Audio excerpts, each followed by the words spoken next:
بسم الله الرحمن الرحيم. معكم الثورجي من الثوار ام درمان ال40 حي الضباط اشرف هلال عثمان. وعندي رساله من زمان كنت داير اقولها من بدايه الحرب دي، لانه بجد نحن كنا سايقين لنا السواقه بالخلا، ما كنا عارفين حاجه، سايقين لنا الغحاته وما عارفين المشكله وين. هسه لا معانا غحاتي لا معانا احزاب، نحن امام الجيش السوداني وحنظل لحد اخر عسكري في الجيش السوداني نحن حنحمل معه السلاح، ونحن قاعدين في خط الدفاع القدام. كل لجان المقاومه والتروس بتاع الشارع ال40 بيحملوا السلاح، وما في اي واحد فينا في حزب. مشكله ما بقت مشكله كيزان، هسه عندنا اولاد كيزان شايلين بيحملوا السلاح، بيحاربوا عن وطنه، بيحاربوا عن ارضه وعن شرفه، لانه بجد نحن لقينا اهانه ولقينا ظلم واغتصابات. لا لقينا في احزاب يكفت معانا، لا في زول طلع معانا شارع، لا في زول جا قال كلام، كلهم سافروا خلونا نحن برانا. كنا بنطلع في الشارع بنشيل الاعلام وبنهتف، خلونا برانا في السقيعه.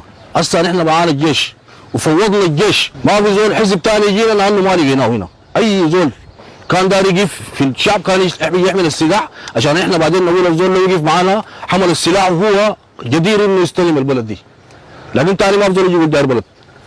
كلكم طلعتوا برا وطلعتوا اولادكم برا السودان وقاعدين متمتعين، ونحن تعبانين بيغتصبوا فينا وياكلوا في حياه ممتلكاتنا وفي قروشنا، ونحن ثاني ما ندي فرصه لدول. بدي رساله لسلك، وسلك بيعرفني تماما وبيعرف الشكليه تماما بيعرفها.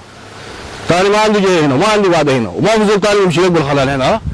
لو الجيش خلاك نحن ما بنخليكم، لو الجيش ذاته خلوك نحن ما بنخليك، بنتعامل معك ثاني لانه ادونا السلاح عشان نتعامل بهم مع العدو، ونحن هسه بنحارب في اجانب يا اخي.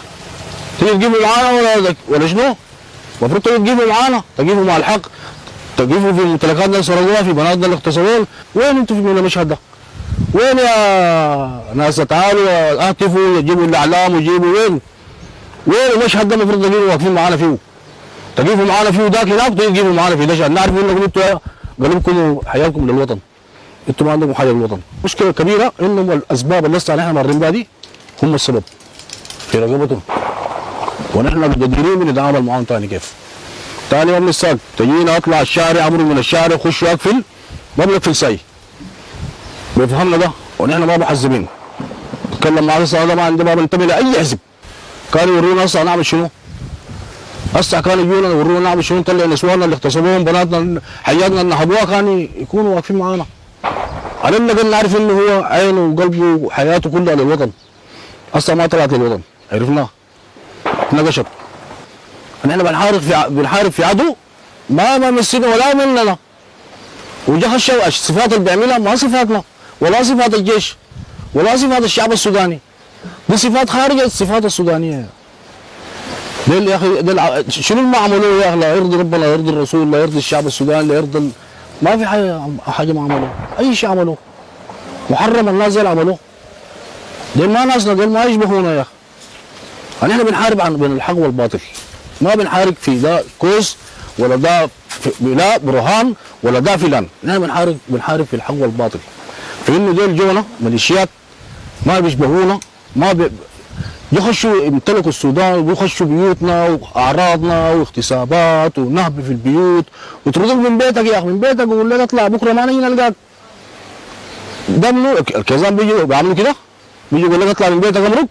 الكيزان هسه عارفين الناس مقاتلين معانا، نحن عارفينهم. انا عارف انه الكيزان ده كيزان معي وما خايف منهم، بيسدوا لي ظهري. هسه في اي معركه بقفل ظهري، بقوم المفروض اكون خايف منهم، ما بخاف منهم. وتروس حقيقيين، ما جيش. انا ما جيش، انا ترس من تروس من درمان وعرفتهم عن نفسي. ما في دعامه يجي يمثلنا، ولا في دعامه بيجيب لنا مدنيتنا، ولا في بيجيب لنا ديمقراطيتنا دعامي.